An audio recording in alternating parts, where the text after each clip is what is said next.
সাল্লাল্লাহু আলাইহি ওয়াসাল্লাম বলেছেন এই তিনটা জায়গা থেকে দাজ্জাল বের হবে। ঠিক আছে, একটা হচ্ছে খোরাসান। কি নাম? খোরাসান। খোরাসান মূলত ওই যে খাইবার পাখতুন থেকে শুরু করে আফগানিস্তান, ইরান, এই পুরো কন্টিনেন্টটাকে আসলে খোরাসান বলা। দুই নম্বর হচ্ছে ইস্পাহান। কি নাম? এই জায়গাটা কোথায়? এটা ইরানের মধ্যে। কোথায়?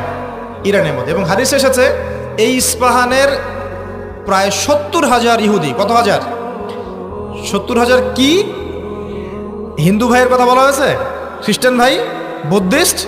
কোন শব্দ বলা হয়েছে? ইহুদি। আচ্ছা, মনে রাখেন, শব্দটা মনে রাখেন। 70,000 ইহুদি মসিহুদ দাজ্জালের সাথে যোগ দিবে। তার দলে কি করবে? যোগ দিবে। আরো একটা শ্রেণী তার সাথে যোগ দিবে, সেটা হচ্ছে এক শ্রেণীর মহিলা। এক শ্রেণী কি? মহিলা।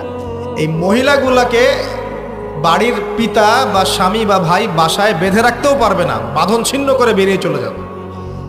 তো বাঁধন ছিন্ন করে বেরিয়ে যাওয়ার একটা দর্শন চালু হয়েছে না সমাজে?